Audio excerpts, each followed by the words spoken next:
Hello नमस्कार दोस्तों, स्वागत है आपका सुगत एजुकेशन में। हम लोग टेस्ट नंबर 14 कर रहे हैं, ठीक है। और 80 क्वेश्चन हम लोगों ने कंप्लीट कर लिए थे आज 81 से 120, ठीक। और शाम तक 121 से 150 जो रिमेनिंग है वो भी कर देंगे, ठीक है। फिर हम लोगों ने 14 टेस्ट पूरे कर लिए दृष्टि के, फिर 15 और 16 बचेगा, ठीक है। उसको भी जल्दी से निपटा लेंगे। दृष्टि टेस्ट सीरीज़ के बाद हम लोग 6 महीने का करंट पढ़ेंगे या फिर 1 साल का पढ़ेंगे, ठीक है। और बहुत अच्छे से करेंगे उसको। करंट अफेयर सीरीज़ से आपका करंट तैयार हो जाएगा। चलिए फिर क्वेश्चन पे पढ़ते हैं, ठीक है। 81 क्वेश्चन देखिए। माइया सेंडू राष्ट्रपति निर्वाचित हुई हैं, ये किस देश की प्रेसिडेंट नियुक्त हुई हैं, ठीक है। ये क्वेश्चन इंपॉर्टेंट इसलिए है क्योंकि पहली चीज़ तो ये फीमेल है, ठीक है। दूसरी चीज़ ये फर्स्ट टाइम वहाँ की प्रेसिडेंट बनी है, यानी फीमेल फर्स्ट टाइम है। और ये कहाँ की है? मालडोबा। मालडोबा की लोकेशन देख लीजिए जल्दी से। पहले वर्ल्ड मैप पे देखिए इसकी लोकेशन। ये आपको बिलेक्सी दिख रहा है, ये बिलेक्सी दिख रहा है। बिलेक्सी के ऊपर आपको जाना पड़ेगा। अब यहाँ पे देखिए, ये बिलेक्सी है, ये आपको मालडोबा दिख रहा है। ईस्ट में यूक्रेन है और इधर वेस्ट में रोमानिया है। याद रहेगा। यहाँ पे भी आप ऑब्जर्व कर सकते हैं नीचे लेफ्ट में, यानी यूरोपियन कंट्री है, ठीक। ये है माइया सेंडू, माइया सेंडू, ठीक है। मालडोबा याद रखना। और ये उस कंट्री की फर्स्ट फीमेल प्रेसिडेंट हुई हैं। प्रेसिडेंट से पहले वो पीएम के पद पर भी रही हैं, ठीक है, प्राइम मिनिस्टर पद पर। चले आगे बढ़ें। साइप्रस जो है वो मेडिटेरियन सी में एक आइलैंड है, देख लेना, इंपॉर्टेंट है। भूमध्य सागर में जितने भी आइलैंड हैं उनका लोकेशन ईस्ट से वेस्ट, वेस्ट से ईस्ट, नॉर्थ से साउथ, ये सब देखते रहा कीजिए क्योंकि उससे क्वेश्चन पूछता रहता है। सारी आइलैंड कंट्री जो है वहाँ पे इंपॉर्टेंट है। चलिए 82 देखिए। चीन द्वारा चंद्रमा की सतह से नमूने एकत्र करने के लिए कौन सा मिशन लॉन्च किया? ये चेंज-E5 है, ठीक है। अब वहाँ की भाषा में तो चेंज नहीं पढ़ेंगे, चांग पढ़ेंगे, चांग-E5, चांग-E5 याद रखना, ठीक, इम्पॉर्टेंट है। और इसका काम क्या रहेगा? चंद्रमा पर जाके काम क्या रहेगा? लूनर सैंपल्स इसको इकट्ठे करने हैं, ठीक। चलिए आगे बढ़िए। 83 देखिए। कैम्ब्रिज डिक्शनरी के अनुसार निम्नलिखित में से किसे वर्ष 2020 का वर्ड ऑफ द ईयर घोषित किया गया? वेरी इंपॉर्टेंट, बताएंगे जल्दी से। हम लोग तो इसको कर चुके हैं कई बार ना। क्वारंटीन, ठीक है, क्वारंटीन। एक कैम्ब्रिज के अनुसार है, ठीक है। ऑक्सफोर्ड के अनुसार क्या था वर्ड ऑफ द ईयर? आप लोग बताना कमेंट करके। 84 देखिए। पक्के टाइगर रिजर्व अपने ग्रीन सोल्जर्स को, ग्रीन सोल्जर समझ रहे हैं? ग्रीन सोल्जर, सोल्जर समझ रहे होंगे, ग्रीन भी समझ रहे होंगे, यानी जो एनवायरनमेंट के क्षेत्र से जुड़े हुए हैं सोल्जर्स, उनको ग्रीन सोल्जर्स कह दे रहे हैं। और इनकी तैनाती कहाँ होगी? ये पक्के टाइगर रिजर्व में इनकी तैनाती होगी। तो क्वेश्चन क्या है? अपने ग्रीन सोल्जर्स को कोविड-19 के विरुद्ध बीमा कवर प्रदान करने वाला भारत का पहला टाइगर रिजर्व बना है। तो भाई इंश्योरेंस तो बहुत ज़रूरी है, और इंश्योरेंस का महत्व हम लोग कोविड ने तो सिखा ही दिया है।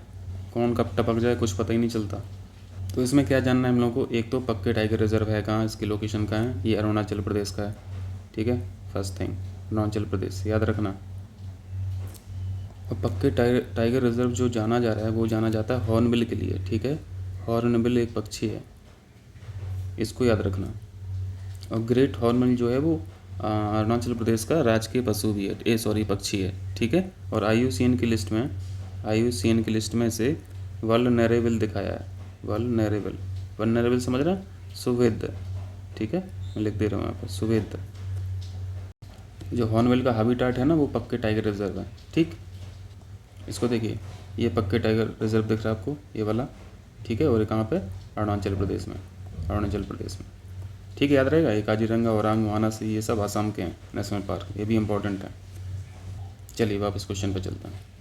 तो इसका आंसर क्या होगा? अरुणाचल प्रदेश हो गया, ठीक है। चलिए आगे बढ़िए। 85 देखिए। भारत का पहला चंदन संग्रहालय, यानी ये सैंडलवुड म्यूजियम की बात कर रहे हैं, और ये इस्टेब्लिश कहाँ किया गया है?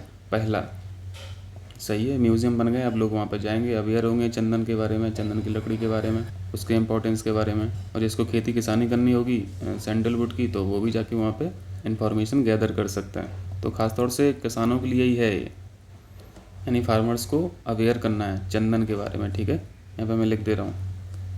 तो इस म्यूज़ियम में और कंडक्ट क्या होगा? फार्मर्स अवेयरनेस प्रोग्राम भी कंडक्ट होंगे, और किसानों को टेक्निकली असिस्ट किया जाएगा, ठीक है, तकनीकी सहायता उनको दी जाएगी।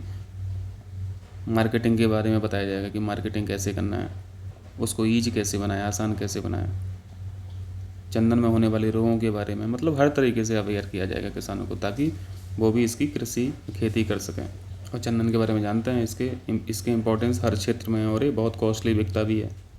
और चंदन भी IUCN लिस्ट में क्या है, वल्नरेबल है, ठीक है, IUCN लिस्ट में वल्नरेबल है, सुभेद्य, ये भी सुभेद्य यानी प्लांट स्पीसीज़ को भी ये रेड लिस्ट में डाला जाता है और फ्लोरा फौना दोनों को ही डाला जाता है। IUCN समझ रहे हैं ना, international union for conservation of nature. इसका हेडक्वार्टर कहाँ है, इसका हेडक्वार्टर ग्लैंड में है, ठीक है, ग्लैंड में है, स्विट्ज़रलैंड में। चलिए वापस क्वेश्चन पे चलते हैं। ये देखिए म्यूजियम का एक झलक है, यहाँ पे चंदन की लकड़ी दिख रही है आपको, और ये चंदन जिस भी कैटेगरी की होगी तो उसके बारे में ये डिटेल है, ठीक है, उसका डिटेल लोग आएंगे, इसको पढ़ेंगे, जानकारी लेंगे। ये कहाँ पे किया गया, ये मैसूर में किया गया, मैसूर में। कहाँ पे ओपन हुआ, स्टेबलाइज कहाँ हुआ, मैसूर में। मैसूर कहाँ है, कर्नाटक, कर्नाटक, ठीक, आंसर कर्नाटक हो गया। तो मैसूर ऑप्शन में दिख रहा है। चलिए 86 देखिए, ITTF महिला विश्व कप टेबल टेनिस 2020 का खिताब किसने जीता। ITTF मतलब इंटरनेशनल टेबल टेनिस फेडरेशन जो है टेबल टेनिस का, ठीक है, उसका जो वर्ल्ड कप हुआ, महिला वर्ल्ड कप टेबल टेनिस का, वो किसने जीता। ये टेबल टेनिस वाले तो सारे गेम आप जानते हैं, ये चाइना जापान वाले ही ले जाते हैं। ये चाइना की चेन मैंग है, चेन मैंग। चलिए 87 देखिए, निम्नलिखित में से किसे प्रतिष्ठित अंतर्राष्ट्रीय बाल शांति पुरस्कार 2020 से सम्मानित किया गया। Very very important, very very important. Prestigious international children's peace prize, international children peace prize पूछा है, ठीक। तो ये अंतर्राष्ट्रीय बाल शांति पुरस्कार मिला है बांग्लादेश, ये बांग्लादेश के हैं, ठीक है, बांग्लादेश के। और हैं कौन, Sadat Rahman, very very important, Sadat Rahman, ठीक है, याद रखना, ये बांग्लादेश के हैं। और इन्होंने काम क्या किया है, इन्होंने काम बहुत अच्छा किया है, साइबर बुलिंग पे काम किया है। साइबर बुलिंग समझते हैं, साइबर बुलिंग, साइबर बुलिंग एक बहुत ख़तरनाक चीज़ है, ख़ासतौर से बच्चों के लिए। बच्चे यानी मतलब जो अंडर टीन्स हैं। साइबर बुलिंग का मतलब है कि जो इंटरनेट पे आजकल आप लोग जानते हैं कि दुनिया भर के ऐप चल रहे हैं, जिसमें से आधे से ज़्यादा तो फ्रॉड है। और वो उन फ्रॉड ऐपों से क्या होते हैं, ये बच्चे जो लोग हैं वो बहुत ज़्यादा अट्रैक्ट होते हैं, क्योंकि उन ऐप पे या तो फिर गेम खिलाया जाता है या फिर कुछ ऐसी एक्टिविटी कराई जाती है जिसमें उनका बहुत मन लगता है। और जब उस मोबाइल एप्लीकेशन के बहुत पुराने अब यूजर हो जाते हैं, तो फिर वो मोबाइल एप्लीकेशन वाले करते क्या हैं, आपसे धीरे से आपके पापा या मम्मी का अकाउंट डिटेल भरवा ली जाता है, क्योंकि वो तो टीन्स हैं, उनके तो अकाउंट नंबर होते नहीं हैं। 10-12 साल, 13 साल, 6 साल, 8 साल, इतने साल के बच्चों के अकाउंट कहाँ खुलवाते हैं नॉर्मली, और होते भी तो इतने ज़्यादा पैसा नहीं होते हैं। तो वो बच्चे लोग क्या करते हैं, पापा मम्मी का अकाउंट नंबर उसमें डिटेल में भर देते हैं और सारा का सारा पैसा निकल जाता है उनके पापा के अकाउंट से या मम्मी के अकाउंट से। और जब बाद में पता चलता है बच्चे को, तो फिर वो सुसाइड कर लेता है। इस तरह की एक्टिविटी हो रही हैं आजकल, तो डेली न्यूज़ पे रहता है। तो ये एग्जांपल था साइबर बुलिंग का, मैंने एक एग्जांपल दिया मोबाइल एप्लीकेशन का। दूसरा एग्जांपल आप ब्लैकमेलिंग का कर सकते हैं, ठीक है, कि प्राइवेट डेटा चुरा के, प्राइवेट फ़ोटो वगैरह हैक करके बच्चों को या फिर उनकी फैमिली वालों को ब्लैकमेल किया जाता है। तो ये सब डेटा लीकेज वाली प्रॉब्लम है सोशल मीडिया की, कुछ उसी के चलते ये सब प्रॉब्लम आ रही हैं साइबर बुलिंग वाली। एंड टू एंड इंस्क्रिप्शन भी हो गया, तब भी कुछ काम बन नहीं रहा है, ठीक है। और ये पुरस्कार जो है ना, अंतर्राष्ट्रीय बाल शांति पुरस्कार, ये किसी नोबेल शांति पुरस्कार जो पाया रहता है, विजेता रहता है, अवार्डी रहता है, उसी के हाथों प्रदान किया जाता है, ठीक है। तो ये अभी मलाला यूसुफजई के द्वारा प्रदान किया गया इनको, ठीक है, सादात रहमान साहब को। चलिए वापस क्वेश्चन पर चलते हैं। तो आंसर क्या होगा, सादात रहमान। आपको पहला ऑप्शन दिख रहा है, ए ऑप्शन, डगलस स्टुअर्ट। इनके बारे में याद आ रहा होगा कुछ, इनकी एक किताब थी जिसको बुकर प्राइज मिला है 2020 का। चलो आगे क्वेश्चन है वो हम लोग आगे डिस्कस कर लेंगे। 88 देखिए, अंतर्राष्ट्रीय महिला हिंसा उन्मूलन दिवस, यानी international day for the elimination of violence against women, ठीक है। तो ये सेलिब्रेट करते हैं 25 नवंबर को, ठीक है। सेलिब्रेशन तो नहीं बोलना चाहिए, क्योंकि यहाँ पे elimination of violence against women है, यानी इसके लिए कुछ आगे कदम उठाना चाहिए, याद दिलाता है 25 नवंबर, ठीक है। क्योंकि जिस वजह से मनाया जाता है वो बहुत हीनस एक्ट रहा है। डोमिनिकन गणराज्य की 3 राजनीतिक कार्यकर्ता बहनें थीं, उनका नृशंस हत्या कर दी गई थी, ठीक है, वहाँ के शासक के द्वारा।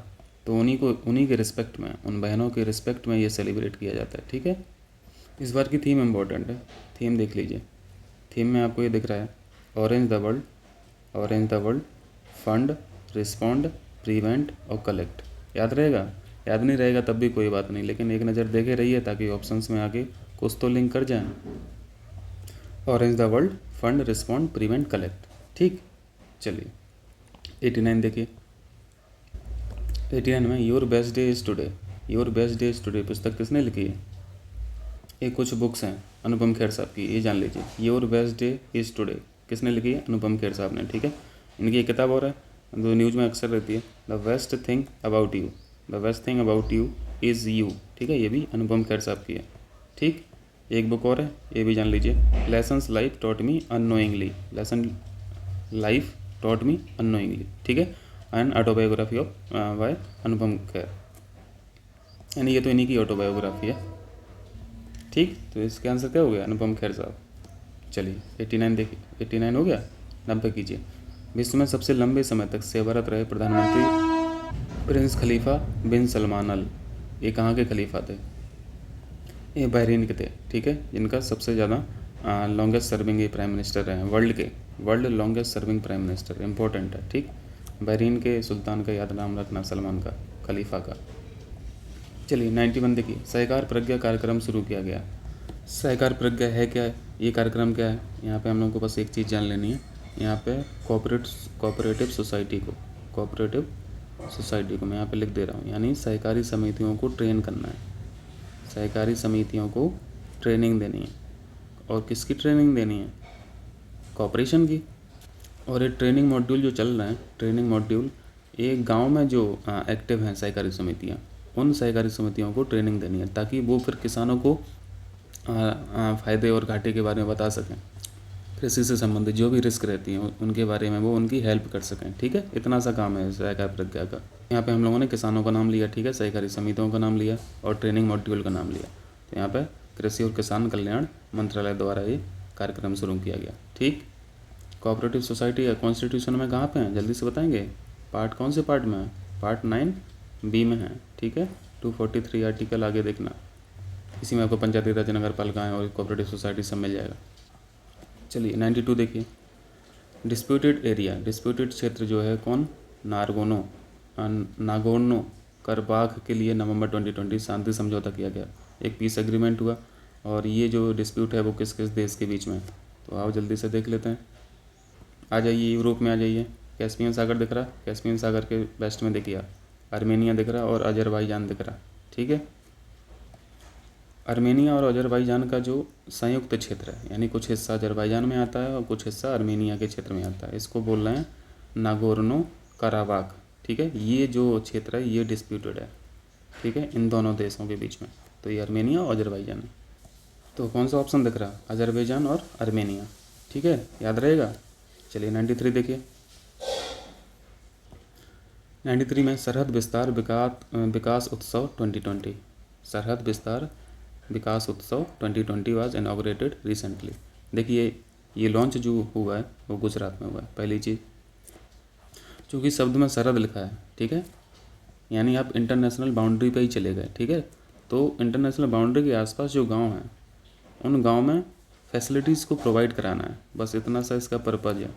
और ये फैसिलिटीज़ किस तरह की? अब गांव में कौन सी फैसिलिटी चाहिए? बहुत बेसिक कम्युनिटी चाहिए होती हैं, जैसे उनको भैया स्वास्थ्य की सुविधा प्रोवाइड करा दो, सड़क ठीक ठाक कर दो, बीमार हो गए तो शहर ना भागना पड़े, गांव में ही जुगाड़ हो जाए, और स्कूल वगैरह रहे, यानी शिक्षा का ठीक ठाक रहे, गरीब लोग गांव में पढ़ा सकें अपने बच्चों को, शहर में पढ़ाने के लिए पैसा नहीं है तो कम से कम इतना तो रह ही रहे।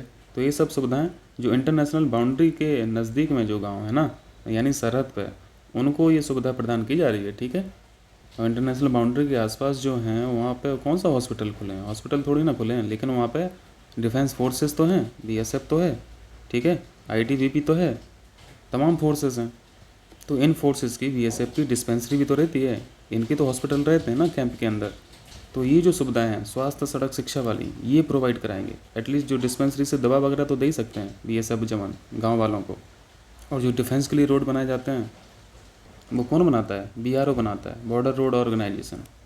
तो BRO रोड भी बना देगी, ठीक है। मतलब इस तरह का कॉन्सेप्ट इन लोगों ने बनाया है। तो सी ऑप्शन देखिए, दूरस्थ और सीमावर्ती गांव में स्वास्थ्य, शिक्षा, सड़क संपर्क में संबंधित समस्याओं का समाधान करना, ठीक है, तो सी ऑप्शन हो जाएगा। चलिए आगे देखिए 94 देखिए, किस यूनिवर्सिटी के परिसर में यानी कैंपस में हाल ही में स्वामी विवेकानंद की एकेडमिक प्रतिमा का अनावरण किया गया? जस्ट फैक्ट है, बस याद कर लीजिए। जहाँ पे इनकी मूर्ति तोड़ी गई थी वहीं पे इनका प्रतिमा का फिर से अनावरण किया गया, ये JL नेहरू, ठीक है, जवाहरलाल नेहरू यूनिवर्सिटी न्यू दिल्ली। ठीक, आगे बढ़ें। 95 देखिए, एशिया की पहला पॉइंट फर्स्ट है सौर ऊर्जा सक्षम। दूसरा इंपॉर्टेंट पॉइंट रिन्यूएबल एनर्जी से हो रहा है। सौर ऊर्जा सक्षम टेक्सटाइल मिल, ठीक है, भारत के किस राज्य में स्थापित की जाएगी? ये महाराष्ट्र है, ठीक है, इंपॉर्टेंट क्वेश्चन है। ये देखिए figure, first solar power enable textile mill in Asia to come up in Parbhani Maharashtra. ये याद भी रखना है, परभानी में। महाराष्ट्र नहीं देगा, कोई जगह देता, चार ऑप्शन जगह के दे देगा, तब क्या करेंगे? परभानी भी याद रखना, ठीक। चलिए, तो आंसर डी हो गया। चलिए 96 देखिए, जहाजरानी मंत्रालय यानी ministry of shipping has been renamed. उसका नाम क्या भैया अब बदल दिया, ministry of ports shipping and waterways. नाम अब क्या हो गया? Ministry of ports shipping waterways, यानी पोर्ट्स को भी ले लिया साथ में, शिपिंग को भी ले लिया और वाटरवेज को भी ले लिया। जो नेशनल वाटरवेज पढ़ते हो ना, 1 2 3 4 5 6, तो सही है। तमाम मिनिस्ट्री बनाने का मतलब क्या है? पोर्ट्स का अलग मिनिस्ट्री चल रहा, शिपिंग का अलग चल रहा, वाटरवेज का अलग चल रहा, सब मर्ज कर दिया, ठीक है। मतलब यहाँ पे तो नहीं अलग अलग चल रहे थे, लेकिन इस गवर्नमेंट में काफ़ी मिनिस्ट्री जो है वो मर्ज हुई हैं, नाम भी चेंज हुए, तो ठीक है, ये ऑप्शन हो गया। चलिए 97 देखिए, 97 सहेतूत बांध, वेरी वेरी इंपॉर्टेंट। सहेतूत बांध का निर्माण करने के लिए भारत ने किस देश के साथ एग्रीमेंट किया? ठीक है, ये सहायता इंडिया किसकी कर रहा है? अफगानिस्तान की कर रहा है, ठीक है। अफगानिस्तान की सबसे फेमस नदी कौन है? काबुल, ठीक है, काबुल रिवर। काबुल रिवर की एक ट्रिब्यूटरी है, सहायक नदी, उसका नाम क्या है? मैदान नदी, ये याद रखना है, ठीक है। मैदान नदी सहायक नदी है काबुल रिवर की। इस नदी पे बनाया जा रहा है सहेतूत बांध। सहेतूत बांध कौन बनवा रहा है? इंडिया बनवा रहा है अफगानिस्तान के लिए, ठीक है। इंडिया ने एक बांध और बनवाया था अफगानिस्तान के लिए, नाम बताएंगे उसका? सलमा डैम, ये तो बहुत फेमस है, सलमा बांध, ये भी इंडिया ने बनवाया था, यानी फाइनेंस किया था, ठीक है। और इस डैम को अफगान भारत मैत्री डैम भी बोलते हैं, ठीक है, अफगान भारत मैत्री डैम, ठीक है। चलिए 98 देखिए, नवंबर 2020 में भारत अंतर्राष्ट्रीय सामुद्रिक संगठन यानी इंटरनेशनल मैरीटाइम ऑर्गेनाइजेशन, ठीक है, अंतर्राष्ट्रीय सामुद्रिक संगठन द्वारा मान्यता प्राप्त अपनी स्वतंत्र क्षेत्रीय नौवहन उपग्रह प्रणाली, रीजनल यानी independent regional navigation satellite system जो है अब हमारा भी है, ठीक है। जैसे यूएसए का जीपीएस सिस्टम वर्क करता है, ठीक है, अभी तक हम लोग इसी की हेल्प ले रहे थे, वो अब भी ले रहे हैं। और ग्लोनास कहाँ का है? जैसे ग्लोनास यूएसए का है, ठीक है, ये रसिया का है, ये यूएसए का है, और बाइडू चाइना का है, सब अपने अपने बनाए हैं, ठीक है, ये चाइना का है। तो अब हमारा भी एक ग्लोबल पोजीशनिंग सिस्टम होगा जिसका नाम है इरनेस, ठीक है, इरनेस याद रखना है, यानी Indian regional navigation satellite system, ये नहीं है, ठीक है, ये मैंने गलत लिख दिया था, इरनेस यानी भारतीय क्षेत्रीय नौवहन उपग्रह प्रणाली, ठीक। तो अब यहाँ पे हम लोग भी ऐड हो जाएं, यहाँ पे मैं क्या लिख दूँ? इरनेस। अब चार्ट में इंडिया का भी जीपीएस सिस्टम होगा जिसका नाम है IRNSS इंडिया, ठीक है। इसको भी IMO द्वारा मान्यता प्रदान की गई है। IMO के बारे में जानते हैं? IMO के बारे में क्या है? ये यूएन की एजेंसी है, ठीक है, यूएन की एजेंसी है, और इसका हेडक्वार्टर लंदन में, ठीक है, लंदन यानी यूके, ठीक है। तो टोटल चार हैं जिनको मान्यता प्राप्त हुई है। अब यहाँ पर देख लीजिए किसको नहीं मिली है, तो यूएसए दिख रहा है, ये है, चीन भी दिख रहा है और रसिया भी दिख रहा है, जापान नहीं है, ठीक है। तो आंसर जापान होगा क्योंकि नहीं पूछा है। चलिए 99 देखिए, सरना धर्म, वेरी वेरी इंपॉर्टेंट, न्यूज में इनका भी डिमांड है, सरना धर्म वालों को मानने वालों का भी डिमांड है कि सेंसस में यानी जनगणना में सेपरेटली इनका डिटेल रहे, ठीक है, इनका डिटेल रहे, ताकि इनकी संख्या कॉन्टीन्यूसली कम हो रही है। ये एसटी समूह से आते हैं, ठीक है, जनजातीय समूह से आते हैं, ज़्यादातर मानने वाले जनजातीय समूह से हैं, और जनजातीय समूह जानते हैं बहुत गरीब होते हैं, और गरीबी को दूर करने के लिए क्या करते हैं भाई? वो शहर चले जाते हैं काम ढूंढने के लिए, काम करने के लिए, और जिस शहर में वो लोग जाते हैं और सेंसस होता है, जनगणना होती है, तो उनको काउंट ही नहीं किया जाता, तो उनकी संख्या और वैसे कम आती है। तो एक तरह से अपनी आइडेंटिटी बचाने के लिए कर रहे हैं, ठीक है, पहचान बच जाए। और आप लोग जानते हैं एक रिलीजियस आइडेंटिटी की एक अलग फाइट रहती है। तो ये धर्म जो है वो बिलोंग करता है झारखंड से, इसको मानने वाले झारखंड से हैं। तो सेंसस में अपनी अलग डिमांड कर रहे हैं, उनका डेटा अलग से वहाँ पर डिस्क्रिप्ट रहे और अलग कोड रहे, ठीक है, ताकि पहचानने में आसानी हो। तो ठीक है, आंसर हो गया झारखंड। चलें आगे चलें। 100 देखिए, उत्तर प्रदेश विधि विरुद्ध धर्म परिवर्तन प्रतिषेध अध्यादेश। अंग्रेजी पढ़ो भाई, कितना लंबा नाम है। UP unlawful for religious conversion prohibition ordinance 2020, ठीक। यानी विधि विरुद्ध आप धर्म परिवर्तन करेंगे तो फिर आपको जेल होगी, सज़ा होगी, आप इलीगल काम कर रहे हैं। तो उसी के संदर्भ में देख लेते हैं क्या है इसके प्रोविजंस इस वाले ऑर्डिनेंस के। पहली बात तो है, यदि आप धर्म परिवर्तन करा रहे हैं तो ये तो इलीगल काम है ही, ऊपर से नॉन बेलेबल भी है। नॉन बेलेबल यानी गैर जमानती है, जमानत अमानत नहीं मिलेगी। एक बार FIR लग गई तो सीधे जेल ही जाना है। सबसे इम्पोर्टेंट चीज़ ये है कि इसमें प्रतिषेध बनाया गया है, लेकिन किस चीज़ को? यदि आप विवाह के लिए धर्म का अंतरण कर रहे हैं, धर्म परिवर्तन करा रहे हैं किसी का, सिर्फ विवाह के लिए, तो विवाह के लिए धर्म परिवर्तन कराना इलीगल बताया गया है, ठीक है। इलीगल क्या है? इलीगल है विवाह के लिए धर्म परिवर्तन, विवाह के लिए, ठीक है। इतनी बात क्लियर। लेकिन भाई कोई कहेगा थोड़ी ना कि हम विवाह के लिए धर्म परिवर्तन करा रहे हैं। अगर लड़का लड़की में सहमति होगी और वो दोनों अलग अलग धर्म से हैं और सहमति होगी, तब थोड़ी ना पता चला, किसी को पता ही नहीं चलेगा, क्योंकि FIR ही दर्ज नहीं होगी। दिक्कत तो तब होगी जब लड़की FIR करेगी, जब उसके साथ शोषण हो रहा होगा तब वो जाके करेगी, तब पता चलेगा कि हाँ भैया जो धर्म परिवर्तन हुआ था इन्होंने विवाह के लिए ज़बरदस्ती करवाया। लेकिन सब रजामंदी से हो रहा है तो शादी के बाद लड़की भी धर्म चेंज कर लेती, करवा लेती है, उसको कोई दिक्कत नहीं होती। और यदि लड़के वाले के फैमिली मेम्बर जो हैं वो लिबरल हैं और लड़का खुद लिबरल है, तो लड़की चेंज भी नहीं करती है धर्म परिवर्तन, वो अपने धर्म में रह के उसके साथ जीवन भर रहती है पत्नी बन के। यानी इस अध्यादेश का कहने का सीधा मतलब है, विवाह के लिए धर्मांतरण नहीं हो सकता, और किसी कारण से अगर धर्मांतरण हो रहा है तो करा लो। मतलब हर जगह लूप होल्स दे के ही जाती है गवर्नमेंट भी, और लूप होल्स देना भी मजबूरी रहती है ना, क्योंकि भाई कोई अपनी मर्जी से धर्म चेंज कराना चाहता हो तो तब थोड़ी ना आप रोक सकते हो, वो तो उसका फंडामेंटल राइट है। हमें नहीं अच्छा धर्म लग रहा अपना, दूसरे में चेंज चले गए हम, ठीक है। तो चलिए जल्दी से पहला पॉइंट पढ़िए, है विवाह के लिए धर्मांतरण को एक जमानती अपराध। जमानती अपराध नहीं है भाई, जमानत अमानत नहीं मिलेगी यदि विवाह के लिए आप करा रहे हैं धर्म परिवर्तन, ये नॉन बेलेबल है, गैर जमानती है, ठीक है, नॉन बेलेबल है। तो ये तो गलत हो गया, पहला पॉइंट गलत है। दूसरा पॉइंट पढ़िए, धर्मांतरण करने वाले व्यक्ति द्वारा धर्मांतरण के लिए 2 माह पूर्व जिला मजिस्ट्रेट को एक नोटिस देना होगा। मतलब यहाँ पे धर्मांतरण हो रहा, ठीक है, लेकिन यहाँ पे ये नहीं लिखा शादी के लिए, यानी धर्मांतरण तो हो रहा, हो सकता है वो अपनी मर्जी से करा रहा हो इस पॉइंट में। तब उसको क्या करना होगा, जो भी व्यक्ति है जो धर्मांतरण कराता है उसको DM के पास नोटिस भेजना पड़ेगा, बताना पड़ेगा नोटिस देके कि हम फलाने आदमी का या फलानी महिला का धर्मांतरण करने जा रहे हैं, और ये 1 महीने पहले बताना है, 2 महीने पहले नहीं, ठीक।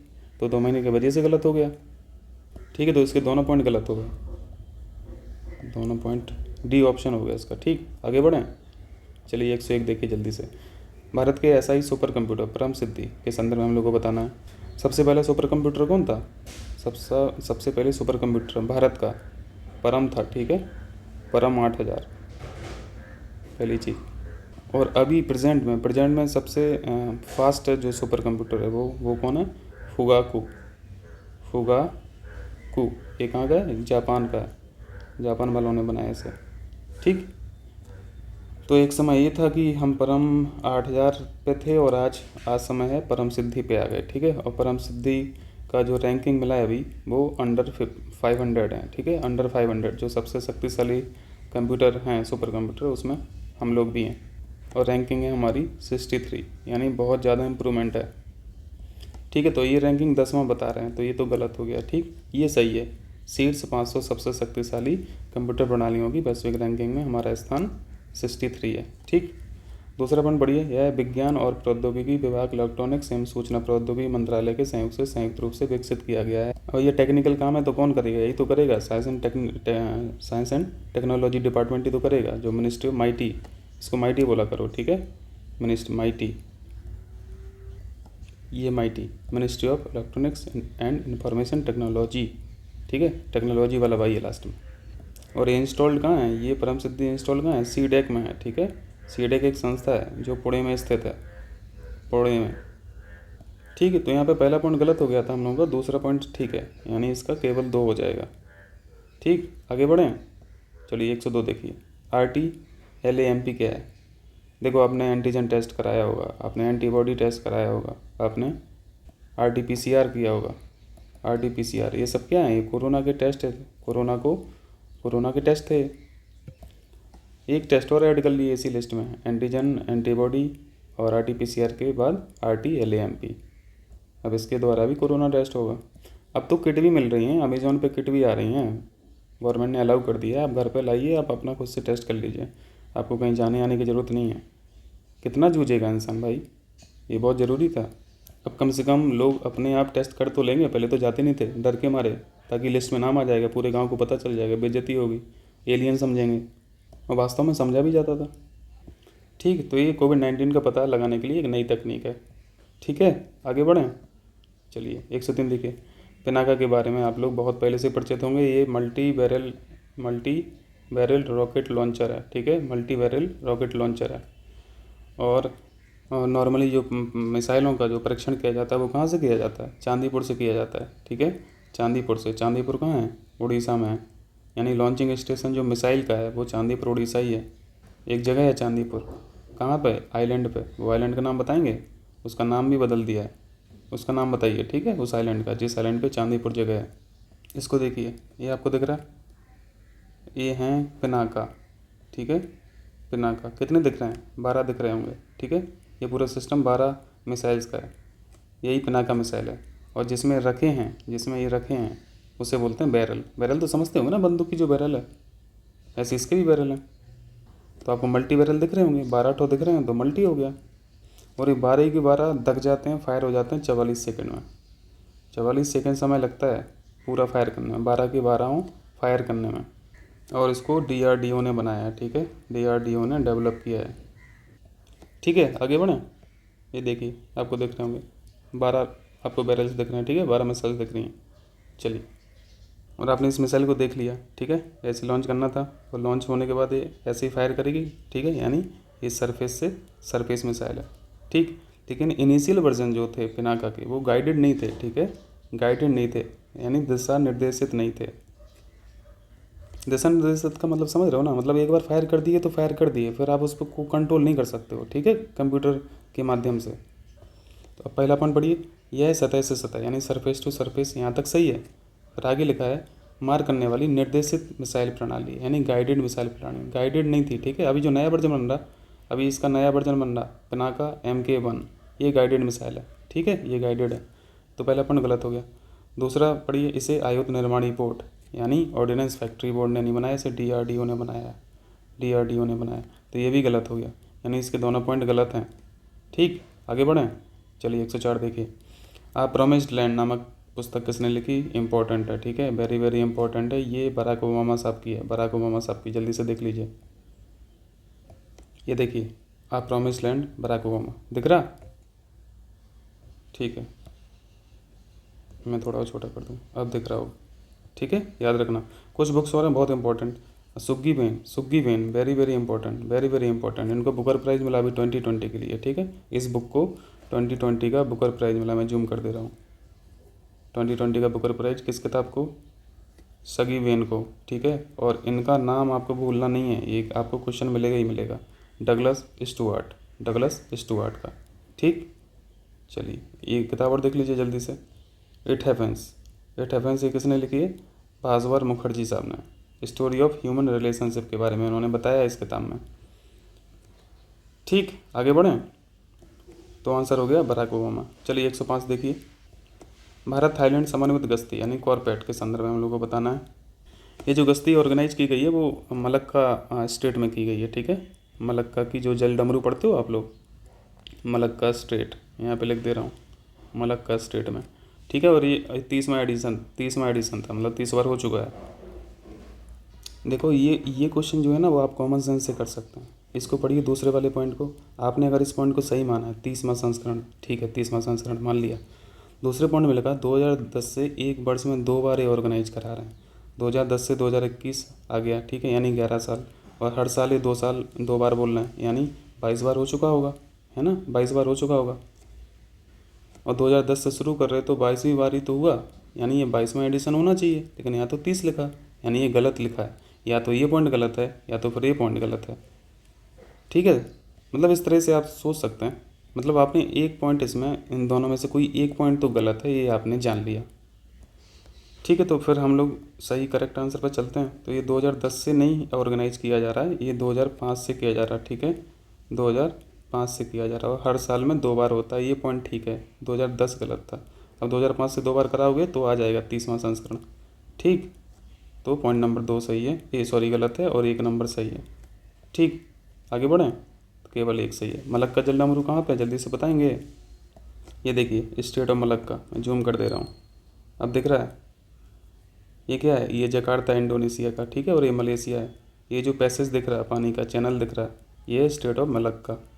ठीक, तो आप जकार्ता यदि पूछ ले स्टेट ऑफ मलक्का किस किस को जोड़ती है वाटर बॉडी को, तो एक तो ये वाटर बॉडी है और एक ये वाटर बॉडी है। यदि सेपरेट करने की बात करें तो जकार्ता आइलैंड को कर देना और मलेशिया को कर देना। ठीक है, चलिए 106 देखिए। 106 में क्या है, उत्तर प्रदेश की कीठम झील, वेरी वेरी इंपॉर्टेंट। ठीक है, ये रामसर साइट में भी ऐड हो गई है। ठीक है, रामसर साइट में, रामसर साइट यानी 1972 वाला। ठीक है, और यूपी की कितनी रामसर साइट्स हैं, टोटल 8 हैं। ठीक है, और ऑल ओवर इंडिया की बात करें तो 42 हैं, 42 में 8 यूपी की हैं। कितनी ही बात हो गई। चलिए, यह झील राज्य के किस शहर में है, तो अब यूपी की बात कर रहे हैं ना, तो यूपी, अच्छा शहर पूछा है, तो शहर तो चारों यूपी के हैं ना। इसको, इस झील को सुर सरोवर झील भी बोलते हैं। ठीक, सुर सरोवर झील, ये वेटलैंड है, रामसर साइट का वेटलैंड हो गया अब तो।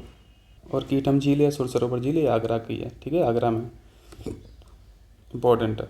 चलिए 107 देखिए, पारस्परिक संपर्क समझौता, यानी ये reciprocal access, reciprocal access agreement के बारे में बात कर रहे हैं। ये देखिए किसका संपर्क, ये किसका समझौता है और इसमें क्या क्या इसमें प्रोविज़न है। ये जो रेसिप्रोकल एक्सेस एग्रीमेंट है यानी RAA, ये है जापान का। ठीक है, जापान और ऑस्ट्रेलिया का, ऑस्ट्रेलिया गवर्नमेंट का और जापान गवर्नमेंट का था। और इसका उद्देश्य क्या था इस एग्रीमेंट का, जो चाइना का जो वर्चस्व है साउथ चाइना सी में, उसको कम करने के लिए एग्रीमेंट किया गया था। ठीक है, रेसिप्रोकल से आपको समझ में आता होगा। रेसिप्रोकल यानी ये चीज़ रेसिप्रोकल होती है। हिंदी में तो क्लियरली समझ में आएगा ना, पारस्परिक यानी हमारी सेना आपके यहाँ जाएगी, वो ट्रेनिंग करेगी, आपकी सेना हमारे यहाँ आएगी तो ट्रेनिंग करेगी और एक दूसरे से सीखेगी, टैक्टिक्स सीखेगी, स्ट्रेटेजिक पॉइंट्स सीखेगी। इससे डिफेंस रिलेशंस मजबूत होंगे, क्योंकि हर सेना के एक अलग अलग टैक्टिक्स होते हैं ना, लड़ने के, मुकाबले करने के, तो वो अब एक दूसरे से शेयर हो जाएंगे तो ज़्यादा आसानी हो जाएगी। इसी तरह का एक और एक एग्रीमेंट है या फिर संगठन है, क्या, क्वाड करके। क्वाड पढ़े हैं ना, क्वाड यानी क्वाड्रिलेटरल, जो आपने देखा था इमेज में, उसमें 4 देश थे, इंडिया, जापान और ऑस्ट्रेलिया और USA। इसका पर्पज भी यही था, चाइना के वर्चस्व को कम करना। ठीक है, तो पहला पॉइंट पढ़िए, यह समझौता सार्क सदस्य देशों के बीच हुआ। भैया ये तो गलत है, 2 ही देश हैं, जापान और ऑस्ट्रेलिया। दूसरा पॉइंट पढ़िए, इसका उद्देश्य हिंद महासागर क्षेत्र में चीन के बढ़ते प्रभाव का मुकाबला करना है। हिंद महासागर क्षेत्र में नहीं, वहीं पे साउथ चाइना सी में, साउथ चाइना सी में जो बढ़ता प्रभाव है चीन का, उसका मुकाबला करने के लिए इसको स्टेबलाइज़ किया गया। ठीक है, तो ये पॉइंट भी गलत है, यानी दोनों गलत हैं 107 के, तो 107 के दोनों गलत हैं। ठीक, 108 देखिए, भारत सरकार और new development bank, very important. कल हम लोगों ने क्वेश्चन पढ़ा था, NDB हेल्प कर रही थी, फाइनेंशियली हेल्प कर रही थी, किस लिए, ट्रांजिट कॉरिडोर बनाने के लिए। इंडिया में ट्रांजिट कॉरिडोर बनाएगी। ट्रांजिट कॉरिडोर का मतलब आवागमन जो है वो सुपर फास्ट हो जाएगा। ठीक है, डिले नहीं होगा काम में, व्यापार में डिले नहीं होगा। अभी आप लोग देखते होंगे कि ट्रक वगैरह जो है वो दिन में खड़े रहते हैं बहुत जगह और रात में एंट्री करते हैं, मतलब रात में वो चलते हैं। ऐसा क्यों करना पड़ रहा है, क्योंकि दिन में इतना ट्रैफिक रहता है, वो ट्रक अगर चलेंगे तो पूरा ट्रैफिक जैम हो जाएगा, तो उनको फिर रात में निकाला जाता है, रात में परमिट किया जाता है। तो ये नौबत ना आए ना, वो दिन में क्यों वेट करें, उनको दिन में भी चलने दो, रात में भी चलने दो, लेकिन इस तरीके के रोड तो हों, रोड रहेगा मस्त तो अपने आप दौड़ेगा गाड़ी। तो ये उसी तरह के कॉरिडोर हैं। ठीक है, और ये डेडिकेटेड रहेंगे सिर्फ व्यापार के लिए। तो ऐसा ही एक ट्रांजिट कॉरिडोर यहाँ पे ऑप्शन में दिया है, और वो कॉरिडोर है दिल्ली से गाज़ियाबाद, गाज़ियाबाद से मेरठ में जो एक ट्रांजिट कॉरिडोर बनेगा, इसके लिए NDB हेल्प कर रहा है फाइनेंशियली। कितनी की हेल्प कर रहा है, 500 मिलियन अमेरिकी डॉलर, 500 मिलियन। ठीक है, 500 मिलियन से करोड़ बनाना है तो क्या करना है, एक जीरो हटा देना है, यानी 10 से भाग कर देना है, यानी 50 करोड़, 50 करोड़ डॉलर, इतना अमाउंट में हेल्प कर रहा है। एनडीबी का हेडक्वार्टर कहाँ है? एनडीबी का हेडक्वार्टर शंघाई में पढ़े हैं ना हम लोग, शंघाई, ठीक है। और एससीओ एक संस्था है, उसका उसका हेडक्वार्टर कहाँ है बताइए? बीजिंग में है। इसको कंफर्म करके बताना मैं सही बोल रहा हूँ कि गलत। चलिए आगे बढ़िए, आंसर भी हो गया, ठीक है। याद रखना, ये ट्रांजिट कॉरिडोर याद रखना, दिल्ली गाजियाबाद मेरठ का। 109 देखिए, निम्नलिखित में से किस देश के राष्ट्रपति ने भारतीय सेना प्रमुख जनरल, अपने भारतीय सेना एम एम नरवणे प्रमुख जनरल, अपने देश की सेना में जनरल रैंक की मानद उपाधि दिया गया है। यानी किस देश के राष्ट्रपति ने अपने देश के, यानी इंडियन जो चीफ जनरल हैं आर्मी के, एम एम नरवणे साहब, उनको ऑनर किया है। उन्होंने इनके नरवणे साहब के ऑनर में एक रैंक प्रदान की है जनरल की, ठीक है, जनरल की। ये किस देश ने ऐसा ऑनर दिया है? ये नेपाल के प्रेसिडेंट साहब ने नरवणे साहब के ऑनर में ये रैंक दी है जनरल की, ठीक है। तो याद रखना, नेपाल के जो राष्ट्रपति हैं वो कौन है? विद्या देवी भंडारी। चलिए 110 देखिए, देखो ये वही क्वेश्चन आ गया, हम लोगों ने पढ़ा था, सुग्गी बहन बुकर प्राइज जिसको मिला 2020 का, कौन थे? Douglas Stuart. तो बी का 1 लगा दीजिए, बी का 1 लेकिन 3 में है, क्योंकि इंपॉर्टेंट किताब है ना, सब पढ़े रहते हैं, इसलिए 3 ऑप्शन में दिया है। इट हैपेंस पढ़े थे? इट हैपेंस देखा था ना इमेज में, भास्कर मुखर्जी का। तो डी का 2, डी का 3 एक ही ऑप्शन में है, तो आंसर तो सी हो गया, ठीक। द बैटल ऑफ बिलोंगिंग्स हम लोगों ने कल पढ़ा था, शशि थरूर साहब की, देखा था आपने कि भूल गए? और रेडी प्लेयर 2 ये अर्नेस्ट क्लाइन की होगी, ठीक है। इमेज तो हम लोग देख ही लिए, आंसर डी हो गया। इसको अच्छे से करना, ठीक है, बहुत इंपॉर्टेंट क्वेश्चन है। चलिए 111 देखिए, नवंबर 2020 में टी एन कृष्णन का निधन हो गया, ये कौन थे? ये वायलिन वादक हैं, ठीक है, ये वायलिन वादक हैं, ये कर्नाटक से बिलोंग करते हैं, ठीक है, कर्नाटक। जगह तो नहीं पूछेगा क्योंकि क्षेत्र ही पूछता है, ये बहुत ज़्यादा इंपॉर्टेंट नहीं है कर्नाटक। उनका फील्ड वर्क पता होना चाहिए कि वो काम क्या करते थे, वो किस वजह से फेमस थे। कर्नाटक में पैदा होने की वजह से फेमस नहीं थे वो वायलिन वादक, सुपर क्लास के वायलिन वादक थे, इसलिए फेमस थे। इसलिए फील्ड जानना बहुत ज़रूरी है, इसको गोली मारो कर्नाटक को, ठीक है। ये देखिए, ये अय्यर साहब हैं, ये अय्यर साहब हैं, देखो आपको ये इंस्ट्रूमेंट दिख रहा होगा, ये म्यूजिकल इंस्ट्रूमेंट, ये वायलिन है, ठीक है, वायलिन। 112 देखिए, पुरुषोत्तम लक्ष्मण देशपांडे के संदर्भ में हम लोग को बताना है, ये कौन थे, ये जान लेना है पहले तो। ये बहुत कुछ हैं, ये नाटककार भी हैं, संगीतकार भी हैं, अभिनेता भी हैं, डायरेक्टर भी हैं, ठीक है, और फिलंथ्रोपिस्ट तो हैं ही, यानी लोक परोपकार करने वाले तो हैं ही। और फेमस पर्सनालिटी हैं कहाँ के? फेमस पर्सनालिटी ऑफ महाराष्ट्र, ठीक है, महाराष्ट्र। यानी जो बंगाल लिखा है तो गलत हो गया। न्यूज में इसलिए थे क्योंकि गूगल ने इनका डूडल बनाया था।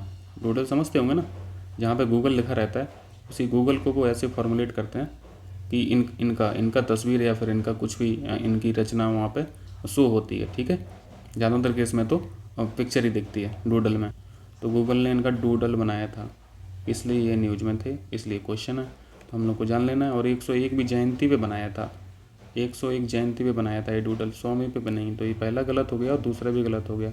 ये महाराष्ट्र से थे, ना कि बंगाल से। क्लियर है, डी ऑप्शन हो गया इसका करेक्ट। 113 देखिए जल्दी से, FC Kohli, very very important, FC Kohli, इनको तो बिल्कुल नहीं भूलना है। टीसीएस के क्या थे? टीसीएस के फर्स्ट सीईओ थे, और आज देश को कहाँ पर किस मुकाम पर पहुँचा रही है टीसीएस आप लोग जान रहे हैं। दुनिया भर के देश अपना काम टीसीएस से करा रही है, इतने बड़े बड़े इनके पास प्रोजेक्ट रहते हैं, ये तो गर्व वाली बात है हम लोगों के लिए। और भी बड़ी बड़ी कंपनियां हैं आईटी से रिलेटेड, जैसे विप्रो हुई, इन्फोसिस हुई। और इनके बारे में एक चीज़ और जाननी है, इनको आईटी इंडस्ट्री का, इंफॉर्मेशन टेक्नोलॉजी इंडस्ट्री का, आईटी इंडस्ट्री का इनको पायनियर बोला जाता है, ठीक है। पायनियर यानी जनक समझ लो, ठीक है, इनको जनक बोला जाता है सूचना प्रौद्योगिकी उद्योग में, ठीक। तो जल्दी से देख लीजिए कौन से ऑप्शन में भारतीय आईटी उद्योग के जनक के रूप में, ठीक। चलें आगे, चलिए 114 देखिए, प्रियंका राधाकृष्णन निम्नलिखित में से किस देश में भारतीय मूल की प्रधानमंत्री बनी है? सॉरी, प्रधानमंत्री नहीं, मंत्री, ठीक है, प्रथम मंत्री, यानी इनकी मतलब जो भी उस देश का पीएम होगा उनकी कैबिनेट में इनको स्थान मिला है। तो ये न्यूजीलैंड की कैबिनेट में शामिल हुई हैं, ठीक है। प्रियंका राधाकृष्णन, ये भारतीय मूल की थी, और न्यूजीलैंड की जो प्रधानमंत्री वो कौन है? जेसिका अर्नाल्ड, ठीक है, जेसिका अर्नाल्ड, ठीक। चलिए आगे बढ़िए, 115 देखिए, अमेरिका की नवनियुक्त जो न्यूली अपॉइंटेड हैं उपराष्ट्रपति वाइस प्रेसिडेंट कमला हैरिस के संबंध में हम लोग को बताना है और गलत बताना है। तो पहले तो सही तो जान लें। अमेरिका की प्रथम महिला उपराष्ट्रपति हैं, बिल्कुल करेक्ट है। इस पद को प्राप्त करने वाली है प्रथम भारतीय अमेरिकी हैं, ये भी करेक्ट है। भाई प्रथम अश्वेत भी हैं, ये भी सही है। तो नंबर ही में गड़बड़ करते हैं क्वेश्चन वाले, तो नंबर को थोड़ा सा ध्यान से देखना है, क्योंकि पीसीएस के तो ये सब पैट क्वेश्चन और आजकल तो जान रहे हैं कि पीसीएस का लेवल थोड़ा सा ये लोग बढ़ा रहे हैं, लाइक यूपीएससी कर रहे हैं, तो वो कूट वाले क्वेश्चंस भी ज़्यादा आ रहे हैं। तो ये 50वीं नहीं थी, ये 50वीं नहीं है, मतलब ये 49वीं है, ठीक है 49वीं है। तो गलत बताना है, तो बी पॉइंट गलत हो गया। चलिए 116 देखिए, किस टेनिस खिलाड़ी ने पीट सम्प्रास के 6 बार एटीपी, बिल्कुल भी इंपॉर्टेंट नहीं है, टूर नंबर 1 ट्रॉफी जीतने का रिकॉर्ड की बराबरी की, बिल्कुल भी इंपॉर्टेंट नहीं है। आंसर जान लीजिए, नोवाक जोकोविक हैं, ये सर्बिया के हैं, बस इतना याद रखिए, सर्बिया की है। आ भी जाएगा तो छोड़ देना, क्योंकि इसको कोई अटैम्प्ट नहीं करेगा, अटैम्प्ट होगा तो गलत ही होगा, तो गलत करके नीचे रैंकिंग नहीं लानी है, ठीक है। उससे अच्छा क्या है कि उसको स्किप कर दें, छोड़ दें। चलिए 117 देखिए, आगामी T20 महिला विश्व कप, T20 महिला विश्व कप आयोजित किया जाएगा। इन 2 बार से तो सस्पेंड ही हो रहा है, अब 2023 में होगा, ठीक है 2023 में होगा, और ये साउथ अफ्रीका में होगा, ठीक है साउथ अफ्रीका याद रखना है, ठीक। आंसर हो गया सी ऑप्शन। चलिए 118 देखिए, निम्नलिखित में से किसे हाल ही में खेल मंत्रालय द्वारा राष्ट्रीय खेल महासंघ यानी नेशनल स्पोर्ट्स फेडरेशन NSF की बात कर रहे हैं के रूप में मान्यता प्रदान की गई है। ये एसोसिएशन है टेबल टेनिस का, ठीक है टेबल टेनिस का, ये इंपॉर्टेंट है, थोड़ा सा याद रखना। सॉरी तीरंदाजी यानी आर्करी एसोसिएशन को दिया गया, सॉरी यार गलती से लग गया, टेबल टेनिस एसोसिएशन नहीं, तीरंदाजी एसोसिएशन, ठीक। चलिए 119 देखिए, 2020 में यूपी के किस यूनिवर्सिटी ने अपना 100वां स्थापना दिवस मनाया, 100 सेलिब्रेट किया है, किसने? लखनऊ यूनिवर्सिटी ने, ठीक है यूनिवर्सिटी ऑफ लखनऊ, ठीक है। आगे बढ़ें, 120 देखिए, 120 very important, very important. TX2, x का मतलब समझ रहे हैं, यहाँ पे टाइम्स है, गुना से मतलब है, टाइम्स यानी गुना, जैसे हम लोग करते हैं ना, जैसे मैं बोलता हूँ 1.25x पे देखिए, यानी 1.25 स्पीड पे देखिए, गुना पे देखिए, और यहाँ पे x के आगे 2 लिखा है यानी दुगुना, ठीक है दुगुना, और t का मतलब यहाँ पे है टाइगर से, यानी टाइगर की संख्या दुगुनी करने का जो टारगेट है वो यहाँ पे उससे संबंधित है, तो उसी के नाम पे पुरस्कार भी हो गया। और ये दिया किस लिए जाता है, आप टाइगरों की संख्या जो टाइम फ्रेम होगा उनका लक्ष्य होगा कि इतने समय पे आप दुगने कर लीजिए तो आपको ये अवार्ड दिया जाएगा। फिर दुगने करने का टारगेट था 2014 से 2024 तक का, 2024 तक का, यानी 10 साल में आपको TX2 करना है, टाइगर की संख्या में दोगुना करना है, तो आपको ये पुरस्कार मिल जाएगा। लेकिन पीलीभीत ने क्या किया है, इसको सिर्फ और सिर्फ 4 साल में ही कर दिया, ठीक है। टाइगरों की संख्या में दुगनी संख्या इन्होंने 4 साल में ही कर दिया, पीलीभीत नेशनल पार्क ने, टाइगर रिजर्व ने, ठीक है। जब ये 2014 से चल रहा है तो ये दूसरा संस्करण कैसे हो सकता है, तो गलत है ना, यानी मतलब एक आध पॉइंट यदि आप इसके बारे में जानते रहेंगे तो आप कर ले जाएंगे क्वेश्चन को। तो दूसरा संस्करण नहीं है, 10वां संस्करण है, ठीक है। तो पहला पॉइंट गलत है, दूसरा पॉइंट पढ़िए, TX2 यानी टाइगरों की संख्या में दोगुना जो है लक्ष्य है किसी एकल प्रजाति के लिए, एकल प्रजाति यानी सिर्फ टाइगर की बात हो रही है, ठीक है, तो एकल प्रजाति हो गया, एकल प्रजाति के लिए निर्धारित सबसे महत्वाकांक्षी संरक्षण लक्ष्यों में से एक है, ये तो बिल्कुल करेक्ट है, ठीक है। तो यहाँ पे याद रखने वाली क्या बात है, पीलीभीत को याद रखना है, ठीक है। और उसने 4 साल, ये 4 साल भी याद रखना है, सेपरेटली पूछ सकता है कितने सालों में लक्ष्य दोगुना किया टाइगरों की संख्या में, तो 4 साल भी याद रखना है। ऑप्शन दे देगा 2, 4, 6, 8, तो इस क्वेश्चन का आंसर तो 2 है, ठीक। इसको देखिए, winner of TX2 award Pilibhit tiger reserve, ठीक है याद रखना इंपॉर्टेंट है। और इस अवार्ड को देने वाली बहुत संस्थाएं हैं, मतलब एक संस्था काम नहीं कर रही, बहुत संस्थाएं हैं। पहला संस्था देखो जो कैट्स लिखा है, CATS कैट्स, ठीक है। आपको GTF भी दिख रहा है, आपको IUCN भी दिख रहा है ना, मैं जूम कर दे रहा हूँ, अब दिख रहा है, कैट्स दिख रहा है, GTF दिख रहा है, IUCN, UNDP, WWF, ये संयुक्त रूप से प्राइज़ अवार्ड कराती हैं, ठीक है। तो ये आज के क्वेश्चन हो गए, 120 क्वेश्चन कर लिए हम लोगों ने। अभी शाम को 121 से 150 के क्वेश्चन अपलोड कर देंगे, ठीक है। आप लोगों का बहुत बहुत शुक्रिया।